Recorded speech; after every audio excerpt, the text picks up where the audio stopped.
Liquid है, जैसे water है, ठीक है, हाँ या ना, आपका हनी है, ठीक है, आपका पेट्रोल है, ठीक है, ये सारी चीज़ें हैं। तो आपको ये पता लगाना है कि इनकी डेंसिटी क्या है। पहली बात तो आपको ये मालूम होना चाहिए कि डेंसिटी क्या होती है।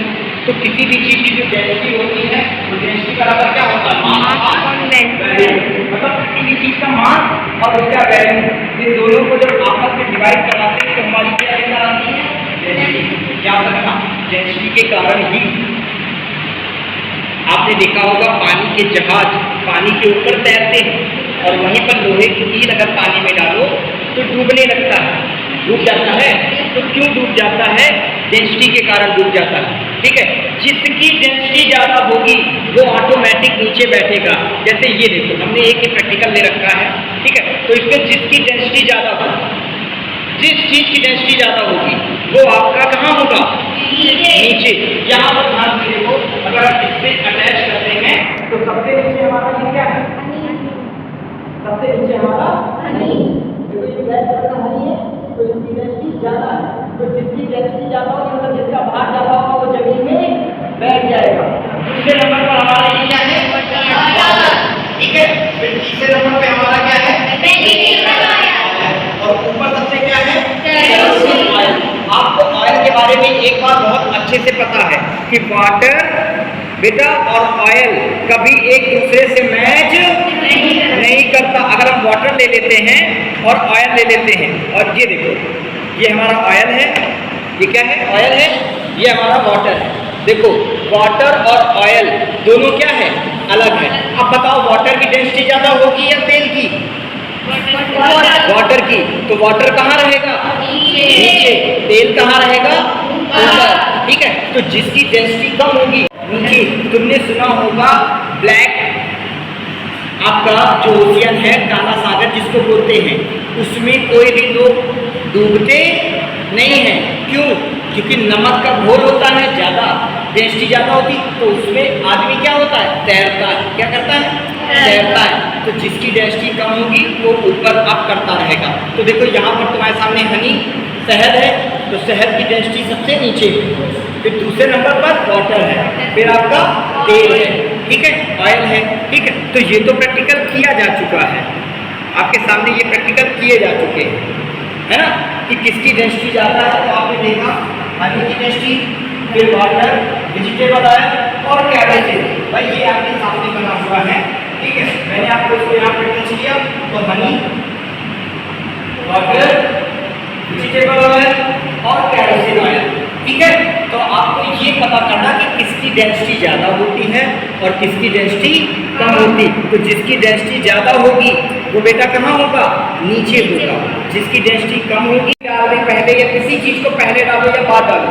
जिसकी डेंसिटी ज़्यादा होगी वो ऑटोमेटिक कहाँ चला जाएगा, नीचे, और जिसकी डेंसिटी कम होगी वो ऑटोमेटिक ऊपर चला जाएगा। तो आप लोगों को लगता होगा कि ये हम लोगों ने सेट किया होगा, है ना, पर ऐसा नहीं है। आप, मैं पहले तेल डाल दूँ, वाटर डाल दूँ, फिर अगर शहद डालूंगा तो भी वो किस हिसाब से बैठेगा, अपनी डेंसिटी के हिसाब से सेटअप करके बैठेगा। लिक्विड का मतलब होता है कि डिफरेंट टाइप की लिक्विड में, है ना, कैसे हम डेंसिटी को, तो वहाँ पर आप डेंसिटी का प्रैक्टिकल देखने को पाओगे। लेकिन आज मैं देखा नहीं, तो मैं आपको बता देगा, ठीक है। तो समझ, अगर कोई पूछे तो आप बता सकें, ठीक है। यानी डेंसिटी मास अपॉन वॉल्यूम के बराबर होती है। आपसे पूछा जाए आप किस चीज़ का प्रैक्टिकल देख रहे थे या करने गए थे, तो आज आप इंट्रोडक्शन ले रहे हैं। आपका देखो ये हनी है, शहद, दूसरे नंबर पर आपका वाटर, तीसरे नंबर पर आपका पेट्रोल, और चौथे नंबर पर आपका क्या है, kerosene, refined oil. Refined oil का मतलब होता है वेजिटेबल ऑयल, ठीक है। तो इन सब चीज़ों का प्रयोग करके आपने देखा जिसकी डेंसिटी ज़्यादा होगी तो ऑटोमेटिक नीचे बैठता चला जाएगा। बात समझे, ठीक। तो जब आप अपना मटेरियल लेकर आओगे, खासियत होती कि वो थर्माकोल को ख़त्म कर देगा, ठीक। ये कितना भी थर्माकोल अगर इसमें पेट्रोल मौजूद होगा तो ये देखते जाओ ख़त्म होता चला जाएगा।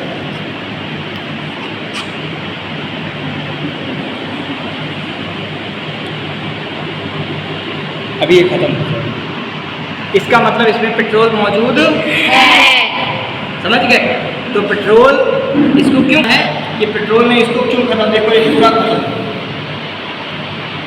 इसमें है कुछ खत्म। और थर्माकोल को खत्म नहीं कर दिया कि पाउडर कर दे, थर्माकोल को खत्म ही कर दिया। यानी आप इससे अगर खींचे तो ये देखो ये इसमें लिक्विड आ गया, है ही नहीं इसमें कुछ, मतलब इसमें कुछ चूरा उरा है भी नहीं। जैसे आप सोचें कि लाओ इसमें कुछ चूरा उरा हो तो कुछ भी नहीं है। पूर्णतया पेट्रोल को क्या किया इसने, खत्म कर दिया। समझ गए। ये आज आपको पता लगाना है कि पेट्रोल कैसे थर्माकोल को खत्म कर दिया। अगर मैं पूरा का पूरा थर्माकोल लेकर आ जाऊं सब खत्म हो जाएगा, इसी गिलास में भर जाएगा। मतलब इतना बड़ा थर्माकोल और इतने में ही समा जाएगा। देखो ये इसका कहीं वजन पे पेट बढ़ा, कुछ हुआ इसमें इफेक्ट पड़ा, यानी मतलब है आपने जो मैंने पहला भी प्रैक्टिकल दिया है कि इसका मतलब इनके बीच में गैपिंग है, गैपिंग है, तभी तो वो आइटम मतलब इतना बड़ा थर्माकोल और इसमें समाहित हो गया। अगर मैं उस थर्माकोल को ऐसे डालता तो पूरे में आता कि ना आता, और इसमें कहीं है थर्माकोल, यानी उसके पार्टिकल्स इसके अंदर समाहित है ना। आपने मैटर चैप्टर पढ़ा है तो आपने पढ़ते हैं लिक्विड के पार्टिकल पास रहते हैं और गैस के पार्टिकल बहुत दूर रहते हैं, ठीक है। लेकिन एक पार्टिकल्स के बीच में गैपिंग रहती है। अगर इसके अंदर भी पेट्रोल है बेटा और मैं इसमें डालूंगा तो पूरा का पूरा थर्माकोल इसी के अंदर क्या हो जाएगा, समाहित हो जाएगा।